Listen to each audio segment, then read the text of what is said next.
আসসালামু আলাইকুম। মুসাফির মিশন চ্যানেলের আরও একটি নতুন ভিডিওতে আপনাদের সবাইকে স্বাগতম।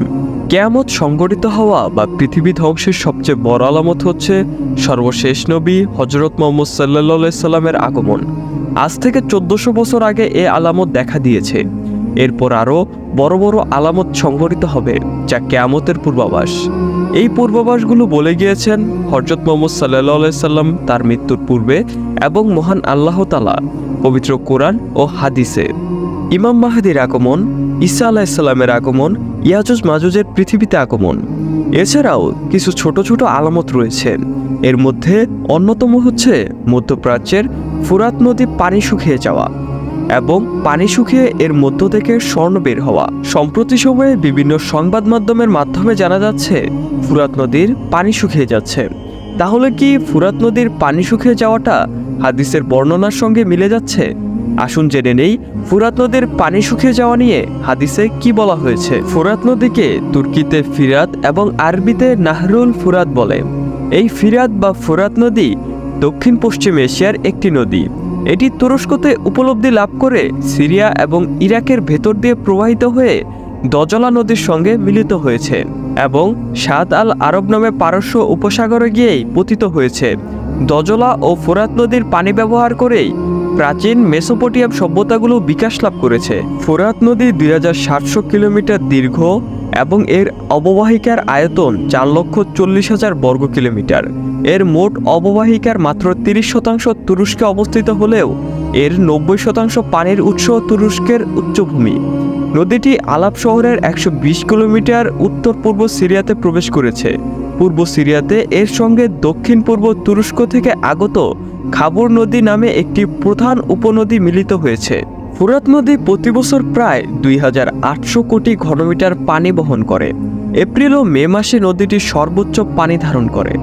ফুরাত নদীটি অনেক গভীর নয় বলেই এতে ছোট ছোট নৌকা ছাড়া আর কিছু চলাচল করতে পারে না।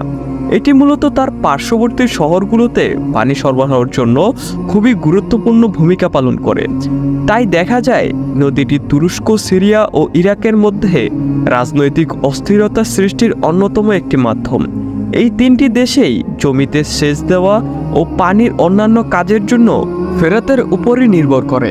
তাই দেশগুলো নিজেদের স্বার্থে নদীতে বিভিন্ন বাঁধ নির্মাণ করে লাভবান হতে চায়। সিরিয়া, তুরস্ক ও ইরাক সরকার এখন পর্যন্ত 12টি বাঁধ নির্মাণ করায় 1999 সালের পরে ফেরাত নদীর পানি আশঙ্কাজনক হারে কমতে শুরু করে। আঞ্চলিক রাজনৈতিক কারণে যেমন ফেরাত আলোচনার কেন্দ্রে, তেমনই ধর্মীয় কারণেও ফেরাতের নাম মুসলিম বিশ্বে ছড়িয়ে পড়েছে। ফেরাত নদী নিয়ে রাসূল মুহাম্মদ সাল্লাল্লাহু আলাইহি সাল্লাম খুবই গুরুত্বপূর্ণ একটি ভবিষ্যৎবাণী করেছেন। এক হাদিসে মুহাম্মদ সাল্লাল্লাহু আলাইহি সাল্লাম বলেছেন, অচিরেই একটি সময় আসবে যখন ফেরাত নদীর পানি শুকিয়ে যাবে এবং তা থেকে স্বর্ণের খনি উন্মোচিত হবে। সুতরাং যে ব্যক্তি সে সময় বেঁচে থাকবে সে যেন তা থেকে কোনো অংশ গ্রহণ না করে।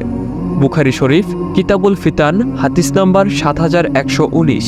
এছাড়াও মুসলিম শরীফের এক বর্ণনায় স্পষ্ট ভাষায় বলা হয়েছে যে কিয়ামত সংঘটিত হবে না যতক্ষণ পর্যন্ত না ফেরাত নদীর পানি শুকিয়ে একটি স্বর্ণের পাহাড় প্রকাশ পাবে এবং মানুষ তা নিয়ে যুদ্ধে জড়াবে এবং প্রত্যেক দলের শতকরা 90 জনেই মারা যাবে। তাদের প্রত্যেকের কামনা থাকবে, হায় বেঁচে যাওয়া মানুষটি যদি আমিই হতাম। মুসলিম শরীফ, কিতাবুল ফিতান, হাদিস নাম্বার 2894। হাদিসের ব্যাখ্যায় সাইকুল ইসলাম তাকি উসমানী বলেন, ফোরাত নদীর স্থলে স্বর্ণের পাহাড় উঠবে। এর দুটি অর্থ হতে পারে। এক, নদীটির জায়গায় একটি পাহাড় উঠবে যার ভিতরে স্বর্ণের খনি থাকবে। দুই, নদীতে স্বর্ণের খনি থাকবে, তবে পাহাড়ের সঙ্গে তুলনার উদ্দেশ্য হলো স্বর্ণের পরিমাণ অনেক বেশি হবে। কিন্তু ইবনে মাজাহ এর সূত্রে আরও একটি বর্ণনা এসেছে। হাদিস হচ্ছে হযরত সাওবান রাদিয়াল্লাহু তাআলা এর সূত্রে বর্ণিত, নবী করিম সাল্লাল্লাহু আলাইহি সাল্লাম বলেন, তোমাদের খনিকে কেন্দ্র করে 3টি গ্রুপ যুদ্ধে লিপ্ত হবে। প্রত্যেকজন খলিফার সন্তান হবে। ওই খনি কারোর জন্য হবে না। এমন অবস্থায় পূর্ব দিকে কালো পতাকা ওড়ানো হবে। তারা এসে তোমাদের সঙ্গে যুদ্ধ করবে, কিন্তু কেউ তাদেরকে হত্যা করতে পারবে না। এতটুকু বলার পর হাদিস বর্ণনাকারী বলেন, রাসূল সাল্লাল্লাহু আলাইহি সাল্লাম আরও কিছু বিষয় বলেছিলেন, কিন্তু তা আমি মুখস্থ রাখতে পারিনি।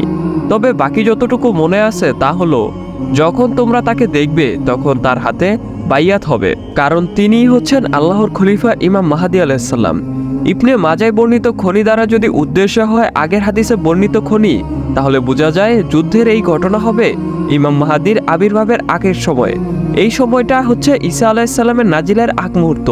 এর আগে অবশ্যই একটি আগুন বের হবে। হাদিসে বর্ণিত আগুন বের হওয়ার ঘটনা দ্বারা কোন ঘটনা উদ্দেশ্য করা হয়েছে তাও স্পষ্ট করা দরকার। রাসূল সাল্লাল্লাহু আলাইহি সাল্লাম থেকে সহিহ বুখারীতে এ ব্যাপারে একটি হাদিস বর্ণিত হয়েছে। হযরত আবু হুরায়রা রাদিয়াল্লাহু তাআলা এর সূত্রে বর্ণিত, নবী করিম সাল্লাল্লাহু আলাইহি সাল্লাম বলেন, ততক্ষণ পর্যন্ত কিয়ামত সংঘটিত হবে না যতক্ষণ পর্যন্ত না একটি আগুনের প্রকাশ ঘটে। আগুনের ব্যাপ্তি হবে এত বেশি যে ইরাকের বসরা এলাকার উটগুলোর গলা সেখানের আগুনের আলোতে দেখা যাবে। সহিহ বুখারী ৭১১৮। ইমাম কুরতুবী বলেন, হেজাজে একসময় আগুন বের হয়েছিল ৬৫৪ হিজরিতে।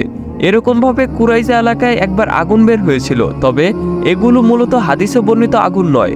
হাদিসে বর্ণিত আগুন সম্পর্কে আলোচনা করতে গিয়ে ইবনে হাজার আসকালানি বলেন, কিয়ামতের আলামতে যে আগুন তা মূলত দুইবার প্রজ্বলিত হবে। প্রথমবার কিয়ামতের অন্যান্য আলামতের সঙ্গে, দ্বিতীয়বার কিয়ামতের একেবারে আগ মুহূর্তে, যার পর আর কোনো কিছুই হবে না কিয়ামত সংঘটিত ছাড়া। সরকতা হচ্ছে ফোরাতের পানি শুকিয়ে যাওয়ার পর স্বর্ণের পাহাড় সেখানে ওঠা বা প্রচুর পরিমাণে স্বর্ণ সেখানে পাওয়া। বিষয়টি সংঘটিত হবে ইমাম মাহাদির আগমনের আগ মুহূর্তে। এবং ইবনে হাজার আসকালানি এর ভাষ্যমতে এর আগে অবশ্যই একটি আগুন বের হবে। সেই হিসাবে বলা যায় ওই আগুন বের হওয়ার পর যখন ফোরাত নদীর পানি শুকিয়ে যাবে সেটাই হবে কিয়ামতের আলামত, এবং এরপরই ইমাম মাহাদির আবির্ভাব ঘটবে। এর আগে যদি ফোরাত নদীর পানি শুকিয়ে যায় তাহলে তা কিয়ামতের আলামত হিসাবে গণ্য হবে না। কিন্তু বর্তমানে ফোরাত নদীতে স্বর্ণের পাহাড় প্রকাশিত পাওয়ার হাদিসের ব্যাপারে পর্যাপ্ত জ্ঞান না থাকায় অনেকেই বলে থাকেন ফোরাত নদীতে স্বর্ণের খনি ইতিমধ্যে প্রকাশিত হয়ে গেছে, যদিও ইসলাম বিশ্বে গ্রহণযোগ্য কোনো গবেষক অভ্যন্তরীয় ব্যাখ্যা করেননি। যাদের দাবি ফোরাত নদীতে স্বর্ণের খনি ইতিমধ্যে প্রকাশ পেয়েছে তাদের যুক্তি হচ্ছে বর্তমান পৃথিবীতে তেলের চাহিদা সবচেয়ে বেশি, আর তেলকে যেহেতু ব্ল্যাক গোল্ড বলা হয় তাই হাদিসে বর্ণিত স্বর্ণের খনি দ্বারা এই তেল ইত্যাদি খনিজ সম্পদকে উদ্দেশ্য করা হয়েছে। এর দ্বারা বোঝা যায় তাদের গবেষণা কতটা আসার ও বানোয়াট। রাসূল সাল্লাল্লাহু আলাইহি সাল্লাম তেল বোঝাতে হাদিসে যে শব্দ ব্যবহার করেছেন তার মধ্যে এমন একটি শব্দও পাওয়া যাবে না যেখানে জাহাব দ্বারা তেল বুঝিয়েছেন। সুতরাং কানজুম মিন জাহাব অর্থাৎ স্বর্ণের খনি দ্বারা তেল বোঝাটা বোকামি। অনেকে মুহাদ্দিস হাসানের ব্যাখ্যায় বলেছেন এর দ্বারা উদ্দেশ্য হলো পানি না থাকায় ফোরাতের স্বর্ণগুলো বের হয়ে আসবে। যদি হাদিসের মর্মে ধরা হয় তেল, তাহলে তা মুহাদ্দিসের ব্যাখ্যার সঙ্গেও সংঘর্ষিত হয়।